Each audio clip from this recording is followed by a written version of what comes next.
Thinking more towards yourself and the skill set you have, and then being willing to commit a really long period of time mastering the set of skills is really a necessity.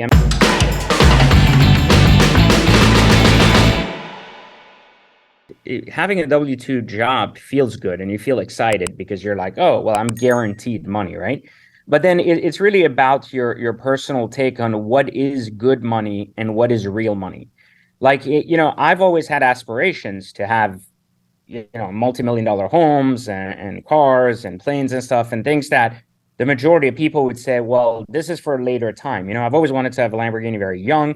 I achieved that goal like in my early 20s. So when you get to these things early on, you kind of feel like, well, if I'm in my 20s doing what most people are doing in their 60s or 70s, then what's next, right? And when you can't see that path to exponential growth, because the next level, once you have $1 million house and you have a 200K car, isn't just, oh, well, the next car is 250 and the next house is 1.2 million, like you got to really step up. So you got to figure out multipliers.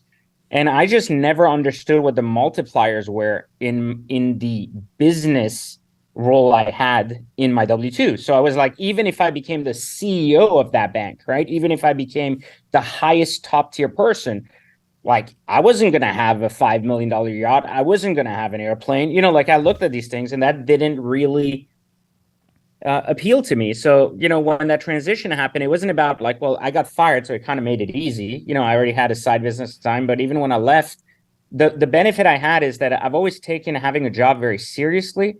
And I felt that jobs are very necessary for people that lack skills. A lot of people want to go to business very early on before getting a job. They do that as a means of hating the norm, or they talk about hating the idea of being a puppet to someone or making someone else rich. I never looked at it that way. I said, look, I lack skills. Clearly, I'm young. I don't know how to do things. So I'm going to get a job to learn. I'm going to get a job working for individuals I want to work for. And if I'm being paid a salary, then that's a huge bonus, so I'm thankful to be able to get a job. And then from there, just, leaving that job, I didn't leave it poor because I had $3 million in my savings account. I wasn't like broke, I had real estate investments. I had made money. I owned my home. I mean, I got fired with a Lamborghini, and like literally a month after getting fired, my new $500,000 Lamborghini came in, so it wasn't like I was completely like, oh my God, I never did anything and I was fired and I had to reinvent myself. It was more like, hey, corporate America was a great learning experience, but it's capped. And the cap just wasn't going to do it for me. So instead of going back into corporate America without a plan, I decided I got to go and just start rethinking how I look at life. So PJ, when you're looking at, I mean, not a lot of people have gotten to the level that you've gotten even in entrepreneurship.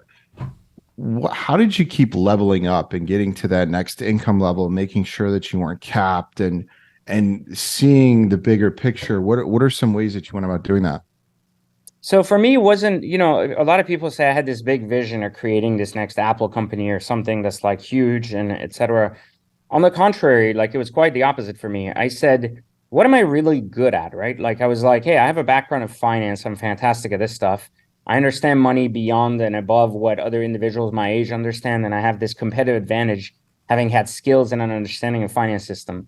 But then I said, what am I passionate about? I said cars, watches, luxuries, things that I had from a young age because I earned it. So I was like, well, like how do I combine the two and then ensure I get better year after year? So like, in other words, I was always a teacher, even for my corporate America career. I was always teaching others how to be better managers, how to be better salespeople. And that was my leadership strategy. It was always education. So I've never really changed my tune, though. I think that's what I attribute the huge success we've had across all my companies to, is that I've never changed. People constantly change direction, and for me, it was more like, how do I imagine how powerful you can be if you commit to becoming better at your craft every day for 20 years. Like imagine if you said you're a plumber, like just a plumber, like this is something most people would never associate with being rich. But I know plumbers that have Lamborghinis, So instead of saying like, well, a plumbing job will never make me a millionaire, that's not true. A plumbing job may not, but being the best plumber the city or the town or the states I've ever seen means you probably have a pretty big plumbing company and people that are doing that trade for you. So, thinking more towards yourself and the skill set you have, and then being willing to commit a really long period of time mastering this set of skills is really a necessity. I mean, look, at some point, it was about 2008. I had a company doing 9 figures in revenue, and we were fantastic. Like, I mean, fantastic company, a lot of fun. Most people would kill to be in my position at that time, you know. And to me, the first thing I look at is I go, wait a minute, we're not going to survive the next 5 years. Meaning, like the tide will change. Things will just be different. People will notice we're making too much money. They will say, "What's that guy doing?" You know, like we need to get in his space. And so what I did is I said, "Hey, I'm going to go and I'm going to figure out a way to digitize what we're doing, and I'm going to take it online.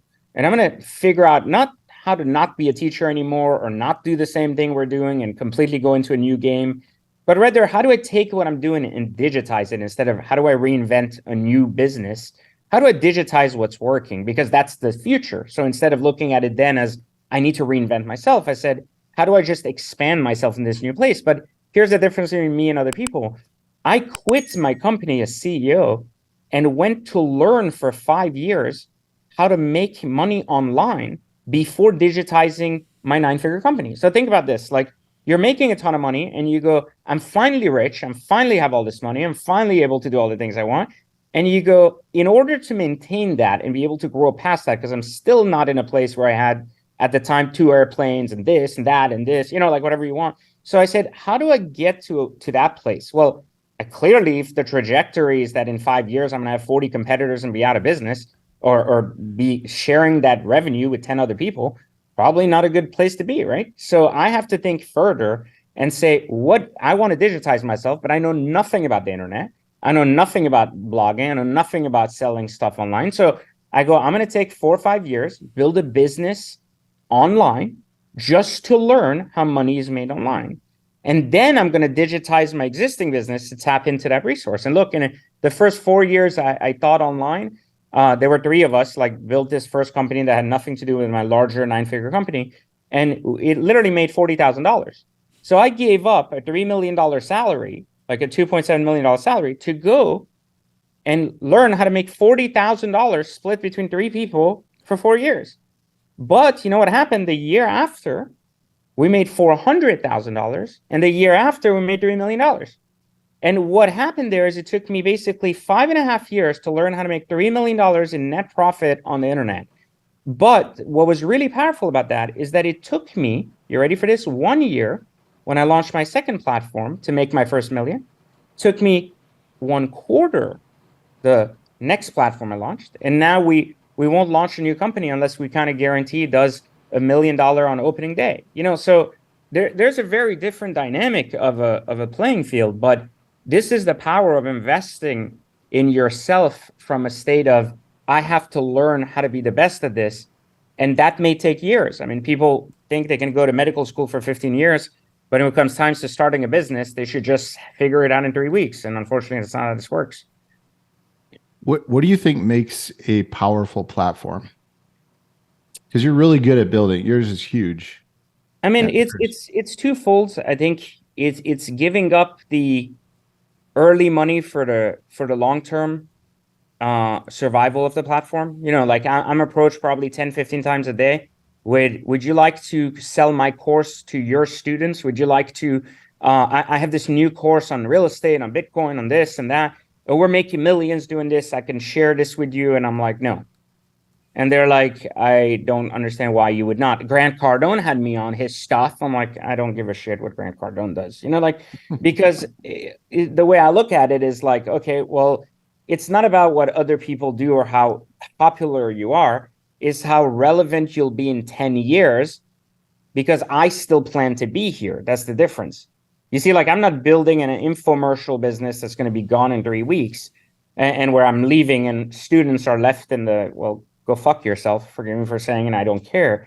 I'm saying I want to practice my trade for the next 30 years, even if it's in different capacities. I want to be that guy still. So how do I ensure that tomorrow I don't have to wake up to the guy I just helped sell courses ended up in a class action lawsuit with 500 guys, you know, for extorting them out of money and running away? Like, well, these are the changes I've had in my life that have enabled me to say no to early money for real long-term not just authenticity, but real community built, right? Like I protect my students. In other words, this is important to me. Like I protect my assets because they are my testimonials. I mean, we ban so many students that could have made us so much more money if we sold them extra products and services. But we ban them because they're not a fit for the program. Now, when we ban them, if they've just joined, we give them a refund, even if they're out of their refund policy. If we don't believe a student is going to be the right student, we don't want them disturbing the class, basically. So the way I look at it is why, if you don't like me as a teacher, even though I'm not, to be fair, I try not to be likable on the internet. I try to be honest. There's two completely different things, right? I'm a teacher first, not a marketer, so I don't really give a shit if someone likes me or not. But to me, if someone is going to say, look, I hate that guy. He's a jerk. He's annoying. He keeps talking about these things. But I bought his course anyways. I don't want that guy in my community. I don't give a shit what you paid. Because first off, you're going to disturb the class. Every time I say something, you're going to be like, I don't like that guy. He's annoying. Why don't you guys look into this guy or that thing? And I'm like, look, listen, if you're not here to learn, you pick the teacher. I didn't force you to come here. I didn't force you to open your credit card and like buy my program. Any of them, to be fair, right? Like you wanted to learn something. You don't believe there's value in the person teaching. You're not going to learn anything. So there's no point whatsoever in being a dead student in my classroom. So just the fuck out. And we get rid of people that way, like very, very fast. And I think being authentic too is a big part of building great platforms, like being yourself and sticking true to your data and what you know, and not allowing the opinion of others or the agreeability of others to really drive your decision factor in your community. Like a lot of teachers want to agree with their students or make their students feel good about being part of the community.